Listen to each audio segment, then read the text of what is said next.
Hey everyone, Annie here from the Anime Squad. Let's talk about an absolute titan of modern anime, Demon Slayer, Kimetsu no Yaiba. I mean, this thing didn't just get popular, it shattered records. It became a cultural event all over the world, but the big question is, why? Is it all just hype? Or is there something really special going on here? Well, that's what we're here to find out. And let's just get the big one out of the way first, because you've heard it a million times, right? Oh, you gotta watch it. The animation is incredible. And look, it absolutely is. It's stunning. But is that it? Can a show really become a global phenomenon just by looking good? I think we both know the answer is a little more complicated than that. I mean, before we even touch the story, just look at the award shelf. This series has raked in over 50 major awards. And we're not talking about fan polls on Twitter. We're talking Anime of the Year, Best Director, stuff that shows it's not just a fan favorite, it's a critical powerhouse. You don't get that kind of respect from critics just for having pretty pictures. So, to really get to the bottom of this, we're going to have to deconstruct this thing. We're gonna look at its story, its art, and yeah, we'll even dive into the stuff that gets fans arguing in the comments section. Let's do it. Okay, first, just the basics. The studio behind the magic is Ufotable, and if you've seen their work on the Fate series, you already know these guys are basically legends when it comes to jaw-dropping action. It's based on a manga by Koyoharu Gotuge that's already finished, and it fits right into that classic shonen category. You know, aimed at young guys, but let's be real. Its appeal is way, way bigger than that.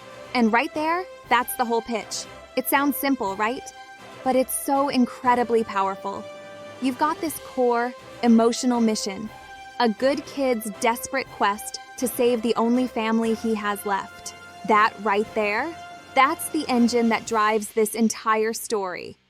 And it hooks you from the very first episode with stakes that feel personal and huge. Now, here's where things get really interesting. Demon Slayer doesn't try to reinvent the wheel. It's not trying to be some edgy deconstruction of the shonen genre. Instead, it takes all those classic ingredients we know and love. The intense training, the power of friendship, the villains that just keep getting stronger, and it polishes every single one of them to an absolutely brilliant shine.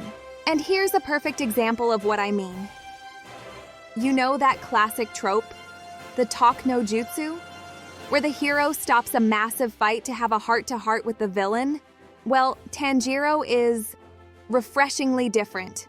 He has this incredible empathy. He can feel for the tragic past of a demon, but he never, ever forgets that they are a threat. If they're hurting people, he knows they have to be stopped. Period. He gets the job done. And that refinement continues everywhere you look. The female characters here? They're not just waiting to be rescued. You've got people like Shinobu and Aoi, who are defined by their incredible skills and their own drive. The stakes also feel terrifyingly real. In a lot of series, death is, well, it's kind of negotiable. Not here. When a character you love dies, they're gone. And finally, the show gives you a clear roadmap of the bad guys right from the start. You know Muzan is the big boss, and you know his 12 Kazuki are the levels Tanjiro has to climb. It gives the whole journey a real sense of purpose. But let's be real, no show is perfect. And this brings us to what is probably the single most debated part of the entire series. Its pacing, and man, its love of flashbacks. If you're loving this breakdown, hit that like button and subscribe for more anime deep dives. I saw this quote from a fan review, and it just perfectly captures the issue for a lot of people. A better title for the movie would have been Infinite Flashback Castle. Now, don't get me wrong, the backstories for the demons are often heartbreaking and beautiful, but it's all about the timing. And for a big chunk of the audience, the timing is a real problem. So this is really the core of the argument. You got one camp that says these flashbacks add necessary emotional depth, but then you have the other camp And they're saying when you're in the middle of a massive hype-filled battle, stopping everything for a 20-minute tragic backstory just kills the momentum dead. The Infinity Castle movie especially got hit with this criticism, with people saying it felt less like a movie and more like a bunch of episodes just stuck together. Okay, so let's move away from the big debate and talk about something that pretty much everyone agrees on. Because even the show's harshest critics have to admit, when it comes to pure, raw artistry, Demon Slayer is just, it's in a class all by itself. Yeah, I know we've already said it, but it's worth repeating.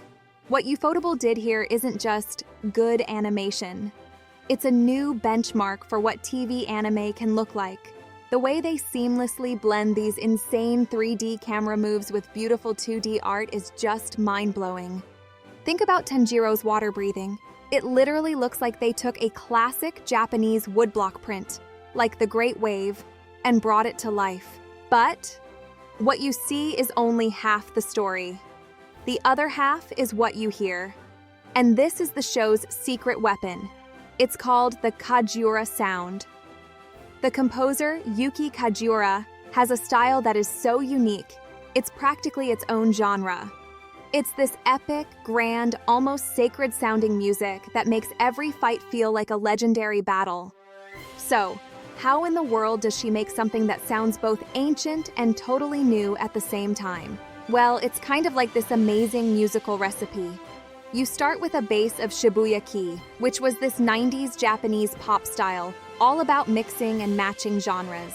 Then you add a big dose of influence from the 90s world music scene. You know, bands like Enigma that were mixing modern beats with ancient choral music. And then you throw in actual Gregorian chants. The result is this neo-medieval sound that is just perfect for the world of Demon Slayer. A world caught between old traditions and the modern age.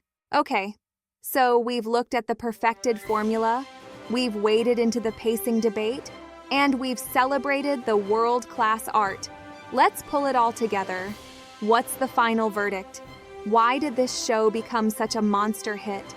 Here's the simplest way I can put it. If you're someone who loves absolutely stunning visuals, action that has real weight and emotion behind it, and you appreciate a classic story told to perfection, you are going to love this show. On the flip side, if you're someone who gets really annoyed when flashbacks interrupt the action, or you're looking for a super complex world with deep lore, you might find yourself a little frustrated at times. And that, right there, is the heart of it. Demon Slayer didn't take over the world by inventing a new kind of story. It won by taking a simple, powerful, classic story and just executing every single part of it. The characters, the fights, the art, the music, at the highest level imaginable. It's a true masterclass in execution. So I'll just leave you with this question to think about. In a world where everyone seems obsessed with twisting expectations, Demon Slayer came along and proved that just doing the simple things perfectly can be more than enough to create a phenomenon. But is that enough to make it a timeless classic? Does true greatness need something new, or is perfect execution the whole ballgame? It's a fun one to chew on. Let me know your thoughts, and thanks for watching. What do you think? Subscribe and comment below. Like the video if Demon Slayer slayed for you. See you next time.